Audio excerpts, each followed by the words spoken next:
Hey, welcome to your first instructional video of the year, and welcome to HL English 12 Year 2. It's a modern classroom with me, Ms. Cope.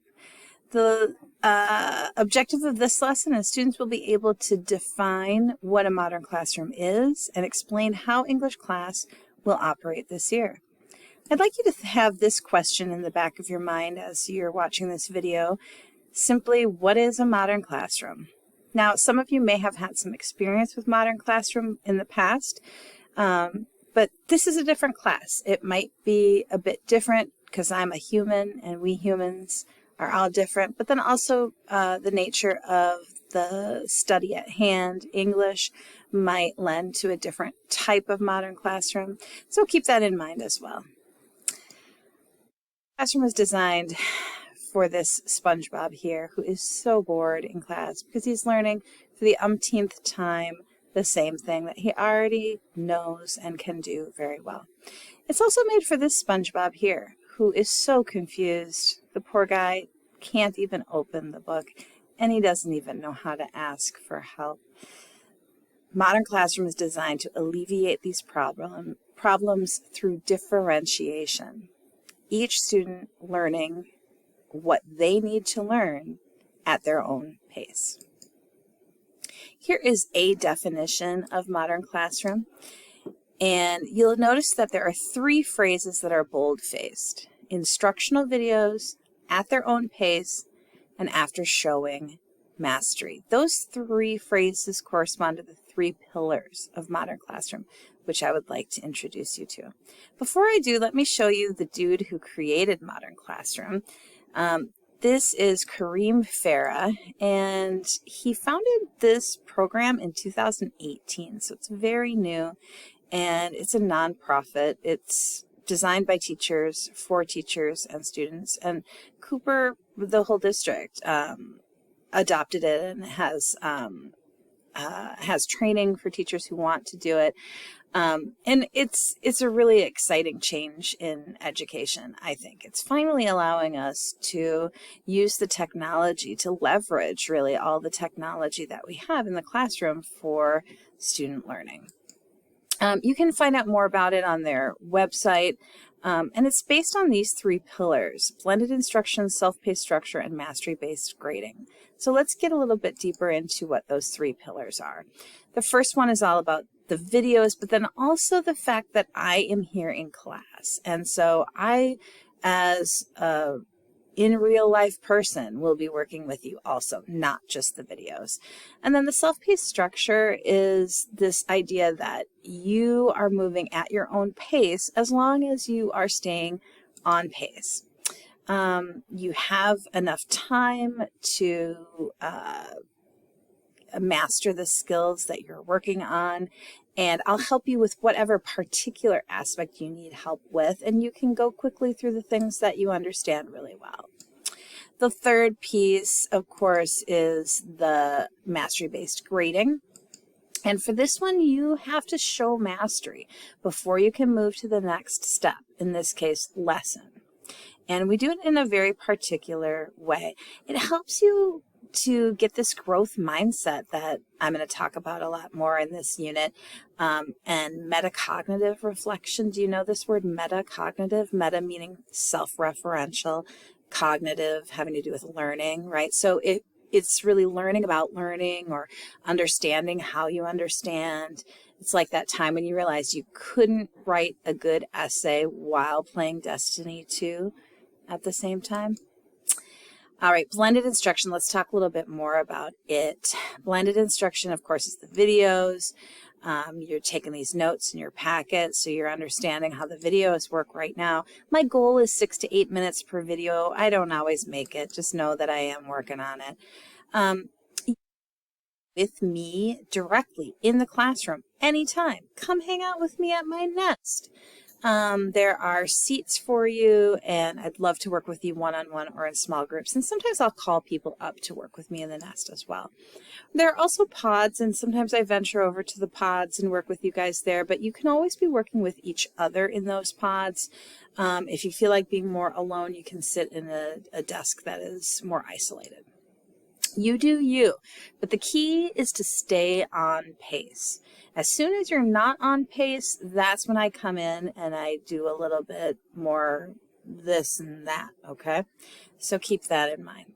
Self-paced learning, let's talk about it. The idea is that we have two kinds of deadlines. We have target deadlines and hard deadlines. Target deadlines are for formative work, and then there is a hard deadline for the formative, and then you're only eligible for the summative if you make that formative hard deadline. So keep that in mind. The hard deadline is really important. The target deadlines are also important because it's how I know if you're doing what you're supposed to be doing, okay? If you miss the hard deadlines, everything turns to 50%. There is an objectives calendar in your packet, in the front of your packet, that tells you when all the target deadlines are. So please do your best to stay in those target deadlines. If you miss one or two, you know, that's no big deal. But if you're consistently missing target deadlines, that is a big deal. I guess I had to say that twice. Objectives calendar, here's what it looks like for the first unit. And so you can see these are the target deadlines.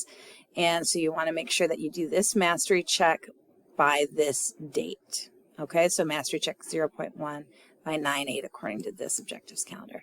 There's going to be a pacing tracker that is public and in Schoology, and so everybody can see it, and it will say if you're on pace, catching up, or ahead of pace. It'll say what lesson you're on. It'll say what lesson everybody else is on.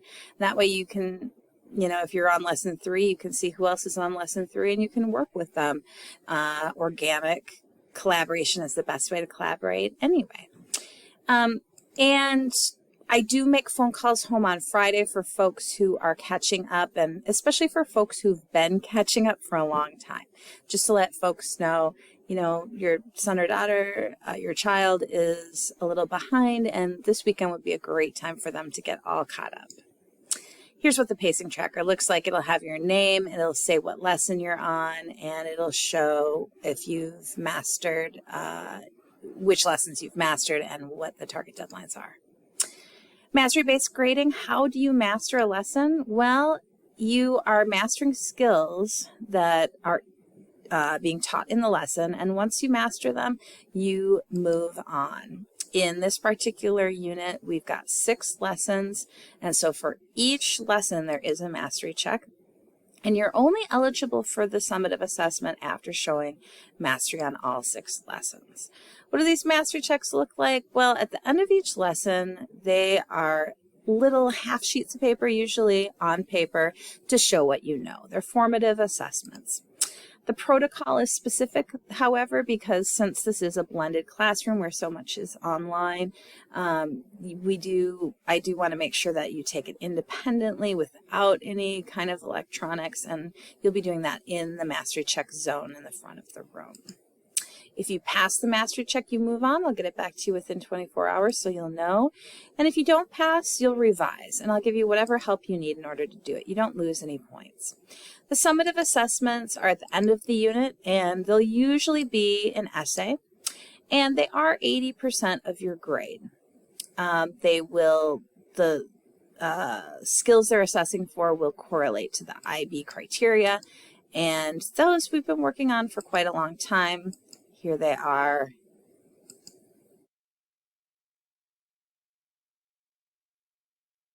We have also tiered assignments, must do, should do, and aspire to do. How do these connect to your grades? Well, it'll be hard to score higher than a C on that summative if you only do must do assignments.